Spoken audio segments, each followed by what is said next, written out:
हो गया। Good morning class. इससे पहले वाले क्लास में आपको कहाँ तक बताया था? आर्टिकल 124 सुप्रीम कोर्ट का गठन, 125 वेतन, 126 कार्यकारी मुख्य न्यायाधीश, 127 एडहॉक जनरल, एडहॉक जज, 128 रिटायर्ड जज, 129 अभिलेख न्यायालय। यहाँ तक बता दिए थे। इसके बाद थोड़ा सा नेट प्रॉब्लम आ गया था। अभिलेख न्यायालय का मतलब क्या था? सुप्रीम कोर्ट का हर एक डिसीजन अपने आप में एक कानून बन जाता है। उसी को क्या कहते हैं? नजीर या अभिलेख के नाम से जाता है।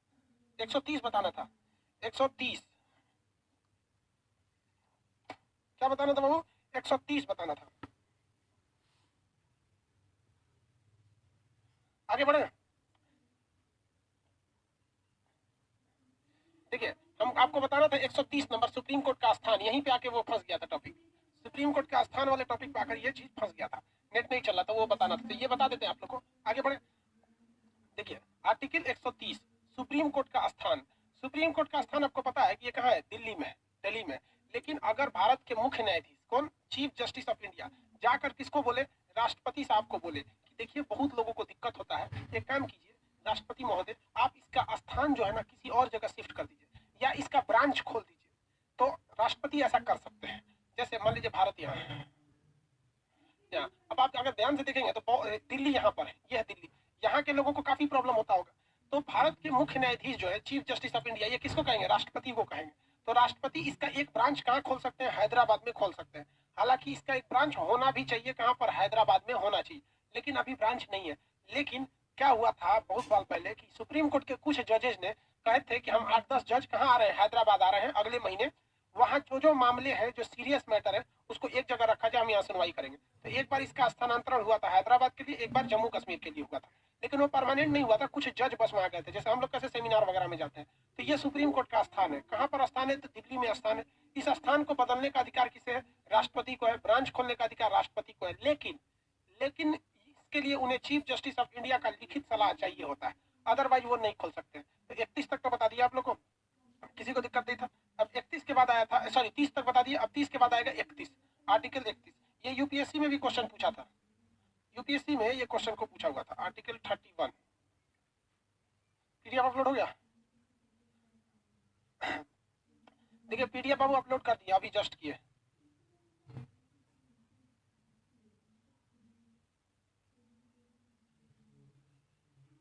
आर्टिकल 31 इसमें क्या है कि सुप्रीम कोर्ट के जो प्राइमरी ज्यूरिसडिक्शन है, प्राइमरी ज्यूरिसडिक्शन का मतलब होता है प्राथमिक क्षेत्राधिकार, जिसे हम सुप्रीम कोर्ट का मूल अधिकार कहते हैं। तो सुप्रीम कोर्ट का मूल अधिकार, जैसे हम लोग को कुछ मूल अधिकार प्राप्त है ना, जो हमसे कोई नहीं छीन सकता है, वैसे ही सुप्रीम कोर्ट का एक मूल अधिकार है, जिसे हम लोग प्रारंभिक अधिकार, प्रारंभिक अधिकार कहते हैं।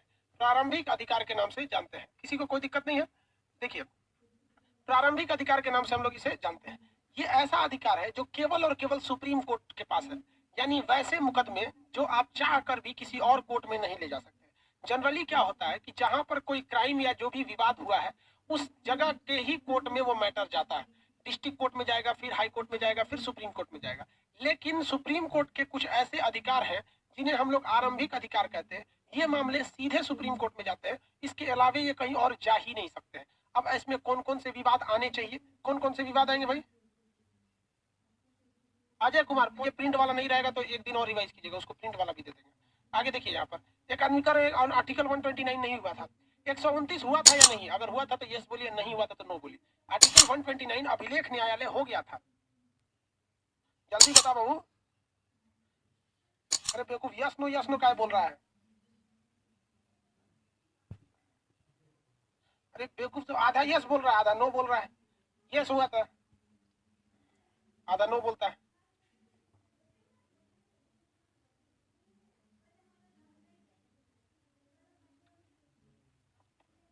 एक से एक हद बेवकूफ है। आधा यस बोल रहा है, आधा नो बोल रहा है। ऐसा कैसे हो सकता है यार? होगा तो यस होगा, नहीं होगा तो नो होगा।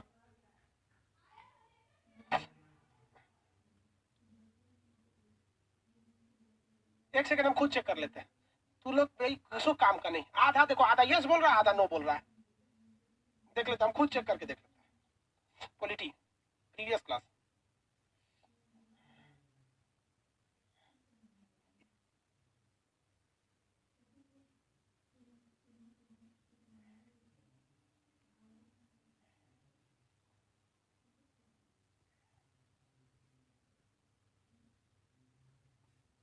प्रीवियस क्लास कितने तारीख को था? 5 नवंबर को था, 6 नवंबर को, 6 तारीख को तो दो चीज दिखा रहा है, 5 तारीख को ये दिखा रहा है 0 मिनट 0 मिनट।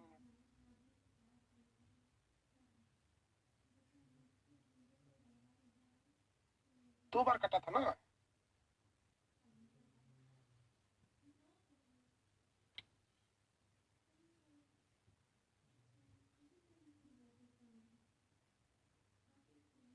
आर्टिकल 129 समझा देते हैं। देखिए, सुप्रीम कोर्ट जो भी डिसीजन देती है, सुप्रीम कोर्ट का जितना भी डिसीजन है, वो सुप्रीम कोर्ट का डिसीजन क्या बन जाता है? अभिलेख बन जाता है। क्या बन गया? अभिलेख। इसे हम लोग कहते हैं उर्दू में नजीर, इंग्लिश में कहते हैं court of record. Court of record. चलिए बहुत ध्यान से समझिए, इसको छोटा सा टॉपिक है अभिलेख न्यायालय। बस करिए, आप लोग से कोई चीज का पोल कराना मतलब आप लोग एग्जिट पोल देके चल जाते हैं, हाँ कि ना, हाँ कि ना। देखिए, अभिलेख न्यायालय का मतलब क्या था है? सुप्रीम कोर्ट ने जो जो आदेश दिया, वो आदेश एक नया कानून बन जाता है। तो आप उसे आदेश न समझ के आप उसे क्या समझेंगे? एक कानून की तरह ट्रीट करेंगे। जैसे सुप्रीम कोर्ट ने किसी मुकदमे में, सुप्रीम कोर्ट ने किसी मुकदमे में यदि किसी अपराधी को फांसी की सजा दिया है, तो अगर वही वैसा ही क्राइम दोबारा होता है, जैसे मान लीजिए कि कोई मेरे क्लास में आया, टीवी फोड़ के चल गया, इतना महंगा डिजिटल बोर्ड है, इसको फोड़ के चल गया, तो हम केस करेंगे हाई कोर्ट, डिस्ट्रिक्ट कोर्ट, उसके बाद जाएगा डिस्ट्रिक्ट कोर्ट, मान लीजिए सुप्रीम कोर्ट में जाए, और सुप्रीम कोर्ट ने कहा कि खान सर का जितना का टीवी था उसके दुगुना दाम लीजिए। तो सुप्रीम कोर्ट का आदेश क्या था? जितना मेरा था उससे दोगुना, पहला जो मेरा था इतना इसलिए दीजिए कि मेरी क्षतिपूर्ति हो जाए, उसके अलावा दुगुना दीजिए ताकि उसका जो इतने दिन से खान सर केस लड़ रहे हैं इससे फायदा हो। तो ये एक कानून बन जाएगा कि अगर कोई किसी के सामान को नुकसान पहुंचाएगा ना, तो उसका दुगुना वसूला जाएगा। तो सुप्रीम कोर्ट का हर एक आदेश क्या अपने आप में एक नजीर या रिकॉर्ड है। इसीलिए कहा जाता है कि सुप्रीम कोर्ट को इतना जघन्य सजा देना चाहिए कि वो क्या बन जाए? एक नजीर बन जाए, एक अभिलेख बन जाए, यानी एक रिकॉर्ड बन जाए, ताकि आने वाले भविष्य में अगर कोई उस घटना को दोहराएगा तो वैसी ही सजा दी जाएगी। जैसे अगर निर्भया के दोषियों को गैंगरेप किया था उन लोगों ने, फिर उसकी जान ले लिया लोग, तो ऐसे को फांसी की सजा दी थी। तो एकदम कंफर्म समझिए कि हिंदुस्तान में अगर कोई और गैंगरेप होता है और लड़की मर जाती है तो उसको फांसी ही दिया जाएगा। अगर उसका वकील होशियार है तो वो सुप्रीम कोर्ट का वर्डिक्ट यानी फैसला सुनाएगा कि देखिए आपने उन दोषियों को फांसी की सजा दी थी और आप एक रिकॉर्ड की तरह काम करते हैं, यानी आपकी ये सजा क्या बन चुकी है? एक नजीर बन चुकी है। इसलिए सुप्रीम कोर्ट कोई भी फैसले को देने से पहले ये 10 बार सोचता है कि जो हम फैसला जो दे रहे हैं ऐसा ना हो कि फैसला गलत हो जाए, क्योंकि आगे जाके ये फैसला एक कानून बन जाता है। समझ में आ रहा है कि नहीं आ रहा है? फैसले क्या बन जाते हैं? कानून बन जाते हैं। किसी को दिक्कत? ये चीजें समझा दिए थे उनको जो लाइव में थे, उनको जो लाइव नहीं थे उनको लिए दिक्कत हो रहा था।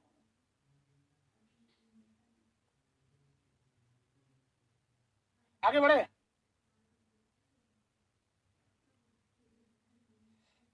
ये नजीर वाला हो गया। क्या हो गया? नजीर। नजीर मतलब क्या था? सेम वैसा ही चीज आगे जाके कानून बन जाएगा। आगे देखिए, तो 129 तो समझ गए नजीर, 130 समझ गए स्थान। अब ये समझिए 131, ये इंपॉर्टेंट बहुत ज्यादा है। 131 आर्टिकल 131 बहुत ज्यादा इंपॉर्टेंट है। आर्टिकल 131 बहुत ज्यादा इंपॉर्टेंट है। जैसे सुप्रीम कोर्ट भाग 5 खत्म होगा ना, 2 दिन आपको रिवाइज कराएंगे इसका कंप्लीट, तो फिर उसमें समस्या खत्म हो जाएगी। वैसे मामले जो केवल सुप्रीम कोर्ट में जाते हैं, only and only in supreme court, only and only in supreme court, तो ऐसे मामलों को कहते हैं हम लोग प्राइमरी ज्यूरिसडिक्शन, मूल अधिकारिता। वैसे मामले जो केवल और केवल कहाँ जाएंगे? सुप्रीम कोर्ट में जाएंगे। ऐसे कई मामले होते हैं जो डायरेक्ट सुप्रीम कोर्ट में जाते हैं। आप में से 3 एग्जाम्पल समझिए इसमें जो डायरेक्ट सुप्रीम कोर्ट में जाते हैं। कौन कौन से मुकदमे डायरेक्ट सुप्रीम में जाते हैं? देखिए, पहला मामला, अगर किसी कोई स्टेट है, उस स्टेट का विवाद किसी दूसरे स्टेट से हो जाए, तो ये कहाँ जाएगा? सीधा सुप्रीम कोर्ट में। सीधा सीधा कहाँ जाएगा? सुप्रीम कोर्ट में। उस राज्य के हाई कोर्ट में नहीं जाएगा। जैसे यूपी से गंगा नदी निकलते हुए बिहार में जाती है, उत्तराखंड में निकलती है, फिर यूपी जाती है, फिर बिहार में जाती है। योगी आदित्यनाथ कह रहे हैं कि हम गंगा नदी को रोक लेंगे, बिहार में जाने नहीं देंगे। बिहार में बहुत ज्यादा सिंचाई परियोजना गंगा नदी पर आधारित है। तब क्या होगा? तो ऐसे मामले केवल और केवल कहाँ जाएंगे? सुप्रीम कोर्ट में जाएंगे। या फिर कोई स्टेट गवर्नमेंट किससे लड़ जाए? सेंट्रल गवर्नमेंट से लड़ जाए, सेंट्रल गवर्नमेंट से लड़ जाए, तो इसमें ऐसे मामले कहाँ जाएंगे? सुप्रीम कोर्ट में। जैसे अभी देखिएगा, ये चीज समझ में आ गया? तो कभी भी ना कोई ये जो होता है सब चीज स्टेट गवर्नमेंट से उलझना नहीं चाहिए। तो अगर कोई विवाद आ गया जैसे अभी, तो ये कहाँ जाएगा? सुप्रीम कोर्ट में। तो महाराष्ट्र सरकार और स्टेट गवर्नमेंट का अगर कोई विवाद आ गया तो कहाँ जाएगा? सुप्रीम कोर्ट में जाएगा। एक और कंडीशन होते हैं, ग्रुप बाई ग्रुप होता है, ग्रुपबाजी हो जाती है कि मान लीजिए सेंट्रल गवर्नमेंट है, उसके साथ कुछ स्टेट आ गए, सब केंद्र सरकार है उनके साथ कुछ स्टेट आ गए सब, और इधर कुछ स्टेट अपना ग्रुप बना लिए सब। तो ये ग्रुपबाजी भी अगर हो जाता है, ग्रुप बाई ग्रुप भी होता है, तो भी कहाँ जाएगा? वो सुप्रीम कोर्ट में जाएगा। जैसे अगर केंद्र सरकार कोई डिसीजन लेती है ना, तो जितने राज्यों में बीजेपी की सरकार है वो लोग हाँ हाँ बोल देंगे लोग, लेकिन राज्य सरकार जहां दूसरे गवर्नमेंट की है वहां ऐसा नहीं होगा। तो ऐसे भी विवाद देखे जाते हैं कि केंद्र सरकार और उसके साथ कुछ राज्य हो जाते हैं और राज्य सरकार अपने कुछ अलग अलग ग्रुप बना लेते हैं। तो ये तीनों मामले सुप्रीम कोर्ट में सीधे जा सकते हैं, आप चाह के भी इसे हाई कोर्ट में नहीं ला सकते हैं। समझ में आ गया कि नहीं आ गया? किसी को कोई दिक्कत? किसी को कोई दिक्कत नहीं ना? इंटर स्टेट वाटर डिस्प्यूट, देखिए वाटर डिस्प्यूट का मामला ट्रिब्यूनल को दे दिया जाता है, उसको हम पढ़ाएंगे आपको भाग 14 के ए में, ट्रिब्यूनल पढ़ा देंगे उसमें। न्यायाधिकरण आप सुने होंगे, कावेरी जल विवाद न्यायाधिकरण, तो ट्रिब्यूनल को दे दिया जाता है। तो ये तीन चीजें जो होती हैं ये क्या है, डायरेक्ट सुप्रीम कोर्ट में जाती हैं। आप चाह कर भी इसके नीचे सुनवाई कर ही नहीं सकते हैं। कितने लोग बता सकते हैं कि एक और भी मामला है जो डायरेक्ट सुप्रीम कोर्ट में जाता है?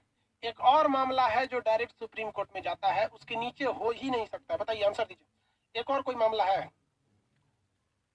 वेरी गुड, राष्ट्रपति का चुनाव, राष्ट्रपति का निर्वाचन, राष्ट्रपति उपराष्ट्रपति का चुनाव, वेरी गुड। फंडामेंटल राइट कौन बोल रहा है भाई? फंडामेंटल राइट हम आर्टिकल 32 का प्रयोग करके, मन करेगा तो सुप्रीम कोर्ट में जाएंगे, 226 का प्रयोग करके मन करेगा तो हाई कोर्ट में चले जाएंगे, हमारे पास ऑप्शन है। लेकिन राष्ट्रपति और उपराष्ट्रपति के इलेक्शन से अगर कोई डिस्प्यूट पैदा होता है तो ऐसे डिस्प्यूट को हम लोग कहाँ, ऐसे जो डिस्प्यूट होता है ऐसे डिस्प्यूट को हम क्या कहेंगे? ये जो डिस्प्यूट है, जो राष्ट्रपति और उपराष्ट्रपति से रिलेटेड जो डिस्प्यूट हो जाते हैं, ये भी कहाँ जाते हैं? डायरेक्ट सुप्रीम कोर्ट में जाते हैं, उसके नीचे नहीं ला सकते। लेकिन उसके लिए आर्टिकल 131 का प्रयोग नहीं करते। आंसर दीजिए, उसके लिए किस अनुच्छेद का प्रयोग किया जाता है? राष्ट्रपति और उपराष्ट्रपति के निर्वाचन संबंधी विवाद के लिए किसका प्रयोग किया जाता है?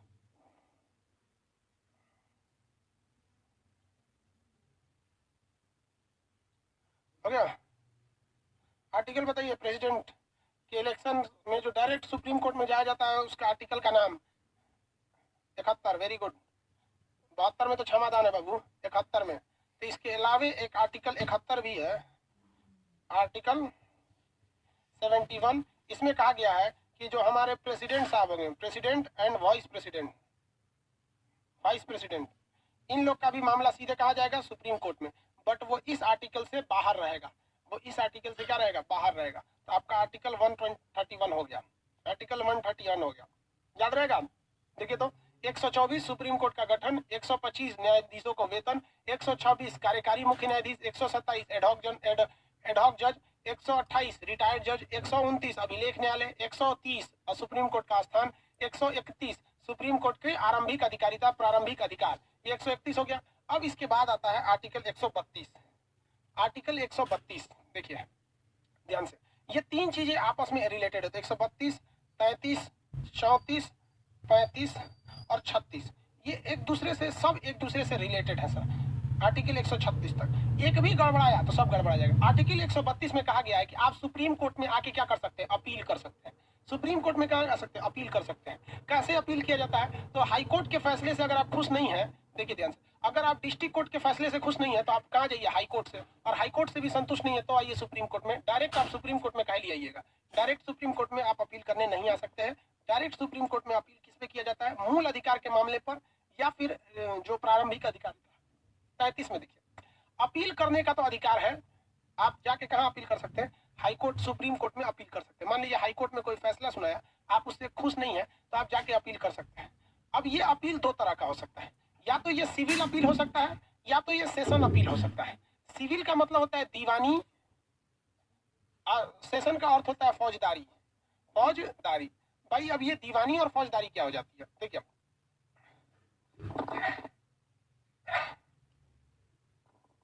भाई, देखिए यहाँ पे दीवानी का मतलब होता है कि पैसा या जमीन से, पैसा या संपत्ति से, संपत्ति से अगर कोई विवाद है तो उसे क्या कहते हैं? दीवानी या सिविल मामला। और अगर ये मारपीट से है ना, मारपीट, तो उसे हम क्या कहते हैं? फौजदारी। तो अगर मान लीजिए कि आपकी जमीन किसी ने हड़प लिया, अगर आपकी किसी ने जमीन हड़प लिया तो वो मामला कहलाता है दीवानी मामला। तो आप हाई कोर्ट में जाएंगे, आर्टिकल 132 के तहत अपील करेंगे, लेकिन आपकी अपील को रख दिया जाएगा सिविल मामले के अंतर्गत 133। लेकिन आप पर अगर किसी ने मर्डर का चार्ज लगा दिया, किस चीज का चार्ज लगा दिया? मर्डर का चार्ज लगा दिया, तो मर्डर का चार्ज आपका फौजदारी में हो जाता है। और सपोज हाई कोर्ट ने आपको सुना दिया कि आप ही मर्डरर है, आप सुप्रीम कोर्ट में जाइएगा तो सबसे पहले तो आपको आर्टिकल 132 फॉलो करना पड़ेगा, यानी अपील करना पड़ेगा। साथ ही आपको भेजा जाएगा 134 के तहत, यानी ये तीनों चीजें एक ही है।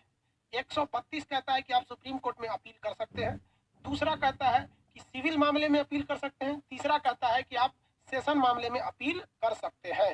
ये अपील का अधिकार समझ में आ गया सर? किसी को कोई दिक्कत नहीं? हो गया?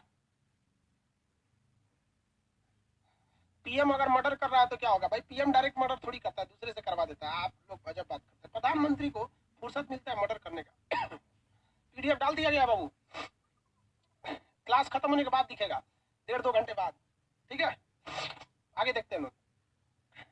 ये हो गया आपका सेशन कोर्ट। इसके अलावा अपील में एक और चीजें कही गई है, फेडरल न्यायालय की। अब ये फेडरल न्यायालय क्या होता है? 36 में आपका ये 35 देख लिए लोग, 35-36 फेडरल न्यायालय नहीं समझ रहे? देखिए ये 35 किसी काम का नहीं है। फेडरल न्यायालय, फेडरल न्यायालय ये, और इसमें अन्य मामले। हमारे यहाँ कई तरह के न्यायालय होते हैं। हमारे यहाँ कई तरह के क्या होते हैं सर? न्यायालय होते हैं। जैसे डीएम जब बैठता है ना, डिस्ट्रिक्ट मजिस्ट्रेट, उसका अपना कोर्ट होता है, वो वहां बैठ के वो फैसले सुना देता है, डिस्ट्रिक्ट मजिस्ट्रेट। बिजली विभाग का सेटलमेंट अलग होता है। तो फिर मतलब भारत में अगर कोई और भी न्यायालय है डिस्ट्रिक्ट कोर्ट और हाई कोर्ट के अलावे, तो इसके भी फैसले के खिलाफ आप सुप्रीम कोर्ट में अपील कर सकते हैं। ये उतना इंपॉर्टेंट मामला नहीं है। 36 में कहता है कि जब तक संसद ऐसा कोई कानून नहीं बना देती है, तब तक सुप्रीम कोर्ट किसी भी मामले में अपील को ग्रहण कर सकता है, भले वो इस संविधान में लिखा है या नहीं है। तो आपको पता चल गया ये 36, 35 और 36 किसी काम का नहीं है। मेन आपके काम का यही 3 है, समझ में गया? सबसे पहले अपील, अपील के बाद सिविल मामले में अपील, और उसके बाद सेशन मामले में अपील। किसी को कोई दिक्कत नहीं है? ये नहीं पढ़िए, आपको ये किसी काम का नहीं है। हम बता दिए हैं फेडरल न्यायालय मतलब और कोई ऐसा न्यायालय है जहां से आप फैसले से संतुष्ट नहीं है तो आप सुप्रीम कोर्ट में आ सकते हैं। इसमें कहा गया है कि सुप्रीम कोर्ट किसी भी मामले पर अपील कर सकता है, आप सुप्रीम कोर्ट में जाकर अपील कर सकते हैं। आगे बढ़े। फिर आगे मेरा मोबाइल वीवो का प्ले नहीं हो रहा है, फेंक दो मोबाइल, बेवकूफ कहीं का। हम यहाँ पढ़ाना छोड़ के तेरा मोबाइल में प्ले करना सिखाएंगे। तुम लोग के लिए ऑनलाइन नहीं है, हटिया बैठ के पढ़ो, ऑफलाइन खुलने का इंतजार करो। जब कोरोना खत्म होगा, अभी सेकंड फेज आ रहा है कोरोना का, हो सके तो फिर नियम कानून लग जाएगा। दिल्ली में देख रहे हो सेकंड फेज आ गया। अब इनका वीवो का मोबाइल नया का लेना नहीं चल रहा है, हम क्या करें? नहीं चल रहा है तो देख दो, दूसरा मोबाइल ले लो तुरंत। एप्लीकेशन नहीं चल रहा है, लड़का पढ़ रहा है, कोई दिक्कत नहीं, एप्लीकेशन में दिक्कत हो रहा है। यहाँ अपील समझ में गया? देखिए कैसे याद रखिएगा, 131 तक तो आपको याद ही है। ये क्या चीज है भाई? आरंभिक अधिकार। ये तीनों साथ में याद रखिएगा, 132, 133, 134, ये हो गया। ये देखिए 132, 33 और 34। 32 में क्या है कि भैया आप अपील कर सकते हैं। अब अपील भी 2 टाइप का, एक आप दीवानी यानी पैसा से रिलेटेड मामले में अपील कर सकते हैं, दूसरा फौजदारी में अपील कर सकते हैं। किसी को दिक्कत? 35 में किसी और कोर्ट का भी कर सकते हैं। 36 में क्या है कि जब तक संसद कानून नहीं बनाती है, सुप्रीम कोर्ट किसी भी फैसले पे क्या कर सकता है? सुनवाई कर सकता है। आगे बढ़े, किसी को कोई दिक्कत नहीं?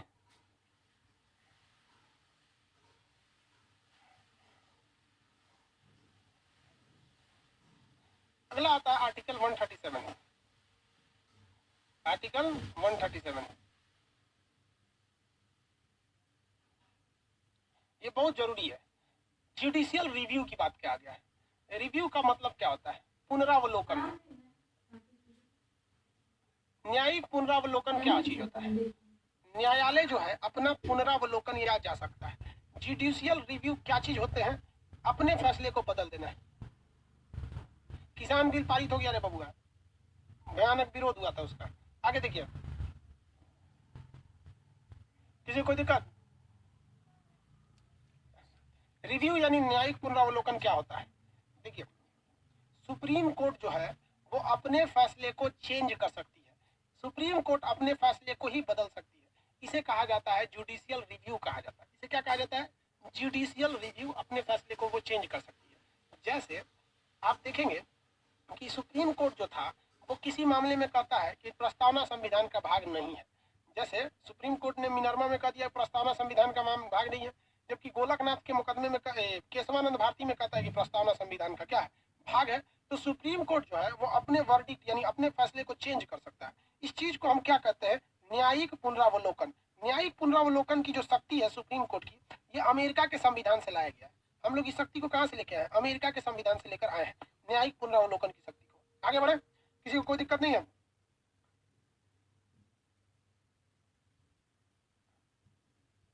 किसी को कोई दिक्कत है? देखिए, सुप्रीम कोर्ट अपने फैसले को चेंज कर सकता है कि नहीं कर सकता? आराम से कर सकता है। जैसे सुप्रीम कोर्ट ने कह दिया, किसी मामले में सुप्रीम कोर्ट ने कह दिया कि खान सर को जेल भेज दिया जाए। सुप्रीम कोर्ट ने कहा, सुप्रीम कोर्ट ने खान सर को कहां भेज दिया, जेल भेज दिया, 10 साल जेल की सजा सुना दिया। मेरा वकील सुप्रीम कोर्ट में फिर से क्या डालेगा, रिव्यू डालेगा। अब सुप्रीम कोर्ट ने कहा कि ना भैया हमसे गलती हो गया, खान सर को क्या कर दीजिए, जेल से बाहर निकाल दीजिए। तो वो अपने फैसले को बदल दिया, अपील थोड़ी किया गया। मिनर्वा बिल, अभी हम क्या बोलती है भाई, बेरूबरी बोलती है क्या? बेरूबरी मामले में देखिए, बेरूबरी एक केस था, बेरूबरी। बेरूबरी में सुप्रीम कोर्ट ने कहा ना कि हमारा जो प्रस्तावना है ये संविधान का भाग ही नहीं है। लेकिन केशवानंद में, केशवानंद मामले में सुप्रीम कोर्ट ने कहा कि जो प्रस्तावना है वह संविधान का भाग है। तो बताइए ना, एक मुकदमे में कह रहा है कि प्रस्तावना संविधान का भाग नहीं है और दूसरे मुकदमे में कह रहा है कि प्रस्तावना संविधान का भाग है। यानी सुप्रीम कोर्ट को यह पूरा अधिकार है कि वह अपने किसी भी फैसले को चाहे तो वो बदल सकती है, जब चाहे तब। अब इसे हम लोग कहते हैं जुडिशियल रिव्यू, अपने ही फैसले को बदल देना। अब एक और चीज इसमें कंफ्यूजन होता है, अब इतना तो समझ में आ गया ना, सुप्रीम कोर्ट अपने फैसले को बदल देती है। इसी को क्या कहा, 137, ये अमेरिका से लाया गया, ये बहुत इंपॉर्टेंट क्वेश्चन है। इसके अलावा एक और क्वेश्चन पूछता है जो आप फंस जाते हैं, हालांकि हम आपको पढ़ा दिए हैं, अनुच्छेद 13। अनुच्छेद 13 कहता है रीजस्टिफिकेशन, रिव्यू नहीं कर रहा है, रीजस्टिफिकेशन। ये न्यायिक पुनरावलोकन नहीं है, न्यायिक समीक्षा है। न्यायिक समीक्षा, न्यायिक समीक्षा है ये दोनों में अंतर होता है, ध्यान से समझिए। यहाँ सुप्रीम कोर्ट अपने ऑर्डर को चेंज करता है। यहाँ सुप्रीम कोर्ट अपना जो ऑर्डर दिया है उसे लगता है कि नहीं, हमने से पहले जो ऑर्डर दिया गया था वो ऑर्डर गलत था, अब सुधार देते हैं। और इसमें सुप्रीम कोर्ट संसद द्वारा बनाए गए किसी कानून को रद्द कर देता है। तो जब संसद द्वारा बनाए गए या पुराने किसी कानून को सुप्रीम कोर्ट रद्द करती है तो उसे रीजस्टिफिकेशन यानी न्यायिक समीक्षा कहते हैं। जैसे इंस्टेंट 3 तलाक खत्म कर दिया गया, इंस्टेंट 3 तलाक को रीजस्टिफिकेशन के तहत खत्म किया गया है, न्यायिक समीक्षा के तहत क्या कर दिया गया, खत्म कर दिया गया। तो संसद अगर कोई गलत कानून बना देती है जो संविधान के हिसाब से ठीक नहीं है, तो ऐसे कानून को सुप्रीम कोर्ट क्या कर सकती है, रद्द कर सकती है। संसद ऐसे कानून को क्या कर सकती है, रद्द कर सकती है। रीजस्टिफिकेशन न्यायिक समीक्षा, संसद ऐसे कानून को क्या कर सकती है, रद्द कर सकती है। जैसे 3 तलाक। लेकिन दोनों में एक शर्त है कि जो जज होने चाहिए, दोनों में क्या होने चाहिए, जो जज होने चाहिए उनकी मिनिमम संख्या, मिनिमम संख्या कितनी होनी चाहिए, 5 होनी चाहिए। मैक्सिमम कितना भी हो सकते हैं, मैक्सिमम कितना भी हो सकते हैं। हम आपको एक एग्जांपल देते हैं, केशवानंद, केशवानंद, इसमें 13 को जज थे सब, एक के मामला को 13 जज सुन रहा था सब। गोलकनाथ, गोलकनाथ मामला, ये एक के मामले को 9 को जज सुन रहा था सब। ये अब तक की सबसे बड़ी बेंच है, सुप्रीम कोर्ट की सबसे बड़ी बेंच है। बेंच जजों की समूह को क्या कहा जाता है, बेंच कहा जाता है। तो सुप्रीम कोर्ट अपने फैसले को बदलती है 137 के तहत, जिसे रिव्यू या पुनरावलोकन कहते हैं। संसद के किसी कानून को रद्द कर देती है या पुराने कानून को, रीजस्टिफिकेशन न्यायिक समीक्षा। इन दोनों ही मामले में, चाहे वो न्यायिक समीक्षा हो चाहे वो न्यायिक पुनरावलोकन हो, इन दोनों ही मामले में सुप्रीम कोर्ट में कम से कम 5 जजेज का होना अति आवश्यक है। ये 5 जज से कम नहीं होने चाहिए, ज्यादा हो सकते हैं। किसी भी संवैधानिक मामला में, कोई संवैधानिक मामला भी रहेगा ना तो भी 5 जज होने चाहिए। बाबरी मस्जिद राम जन्मभूमि विवाद में कितने जज, बाबरी मस्जिद राम जन्मभूमि मामले में कितने जज, 5 जज। कितने जज, 5 जज। किसी को कोई दिक्कत नहीं, 5 जज। सबसे बड़ा जजों की खंडपीठ या न्यायिक बेंच कौन सी थी, केशवानंद भारती में। आगे पढ़ना है कि मुकदमे में क्या क्या हुए, केशवानंद में क्या था, किसमें क्या था। किसी को कोई दिक्कत नहीं, आगे बढ़े।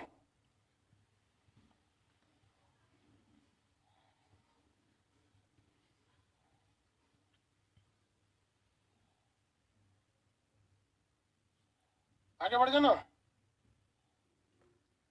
चलिए, तो केशवानंद समझ गए, गोलकनाथ समझ गए। आर्टिकल कितना समझ में आ गया आपको, 37 समझ में आ गया। सुप्रीम कोर्ट के बारे में समझ में आ रहा है आप लोग को, 124 से सुप्रीम कोर्ट क्या है, शुरू है।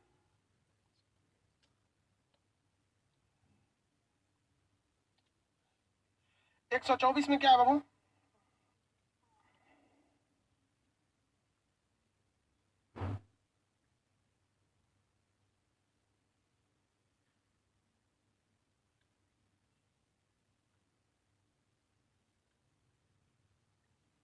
सुप्रीम कोर्ट का गठन 124, वेतन 125, कार्यकारी मुख्य न्यायाधीश 126, एडवोकेट एडहॉक जज 127, रिटायर्ड जज 128, अभिलेख न्यायालय 29, अभिलेख न्यायालय 29। किसी को दिक्कत? आगे बढ़े। स्थान 30, ये क्या नाम है आपका? प्रारंभिक अधिकार 131, अपील 32, सिविल अपील 33, आपका सेशन अपील 34, 35 36 किसी काम का नहीं। 37 क्या है? न्यायिक justice judicial review, judicial review.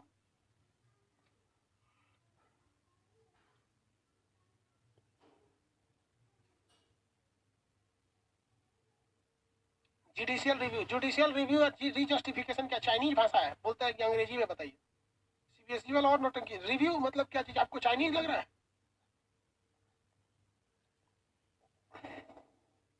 137 तक आपको बता दिए। एक बार दोबारा। 124 सुप्रीम कोर्ट का गठन, 125 सुप्रीम कोर्ट के जजों का वेतन, 126 कार्यकारी मुख्य न्यायाधीश, 127 एडहॉक जज, 128 रिटायर जज, 129 अभिलेख न्यायालय, 130 सुप्रीम कोर्ट का स्थान, 131 प्रारंभिक अधिकार, 132 अपील, 133 दीवानी अपील, 134 सेशन अपील, 135 अन्य न्यायालय का अपील, 136 सुप्रीम कोर्ट किसी भी मामले में अपील सुन सकता है। 136 के बाद 137 में क्या है भैया? न्यायिक पुनरावलोकन। 138 देखिए, सुप्रीम कोर्ट के अधिकार में वृद्धि, सुप्रीम कोर्ट के अधिकार में वृद्धि, अधिकार में वृद्धि, वृद्धि ये किसी काम का नहीं है आर्टिकल। देखिए ऐसे कभी कभी मामले आ जाते हैं ना जो सुप्रीम कोर्ट पहले संविधान में था ही नहीं, तो ऐसे मामले जो संविधान में नहीं था उसमें भी सुप्रीम कोर्ट हस्तक्षेप कर सकता है। ये सुप्रीम कोर्ट के अधिकार में वृद्धि है। अगर इसके अधिकार को रोकना है तो संसद को एक कानून बनाना पड़ेगा। संसद को क्या करना पड़ेगा? कानून बनाना पड़ेगा। तो ये हो गया आपका संसद के अधिकारिता। 139 ये पढ़ा दिए आपको। कितने लोग बता सकते हैं आर्टिकल 139 में क्या है? आर्टिकल 139 में क्या है?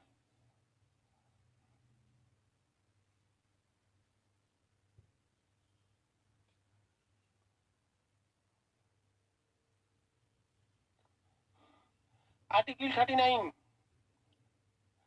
पढ़ा दिए हैं।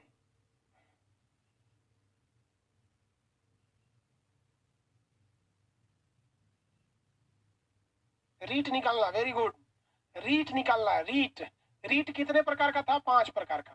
हम आपको बताए थे कि रीट निकालने के लिए सुप्रीम कोर्ट को अधिकार है। सुप्रीम कोर्ट आर्टिकल 32 से भी सेम रीट निकालती है और आर्टिकल 339 के तहत भी सेम रीट निकालती है। दोनों के तहत सेम रीट निकालती है। अगर किसी के मूल अधिकार का हनन हुआ है तो वो यहाँ से रीट निकलवाएगा, लेकिन अगर उसे मूल अधिकार के अलावे अन्य किसी मामले पर रीट निकालना है तो वो 139 से निकलवाएगा। जिनको रीट नहीं पता है वो प्रीवियस क्लास नहीं किए हैं, इसको पढ़ाने की क्या जरूरत है जब ऑलरेडी आपको रीट के बारे में पढ़ा दिए हैं। तो ये रीट के बारे में तो हम आपको पहले ही बता दिए हैं। किसी को कोई दिक्कत नहीं? आगे बढ़े, बताइए। 139 में किसकी चर्चा है? रीट की चर्चा है। रीट कितने प्रकार के होते हैं? 5 प्रकार के। रीट कितने प्रकार के? 5 प्रकार के। किसी को कोई दिक्कत नहीं? अगर हमें मूल अधिकार से संबंधित कोई रीट निकलवाना है तो 32 के तहत, मूल अधिकार के अलावे अगर कोई रीट निकलना है तो वो एक 139 के तहत रीट निकलेगा। तो ये रीट की चर्चा इसमें हो गई। सुप्रीम कोर्ट को कल खत्म कर देंगे। आज की क्लास के लिए इतना ही। कल सुप्रीम कोर्ट का टॉपिक फिनिश हो जाएगा और कल सीएजी बताएंगे। सीएजी जब कंप्लीट हो जाएगा तो इसको एक बार रिवाइज कराएंगे क्योंकि ये बहुत इंपॉर्टेंट टॉपिक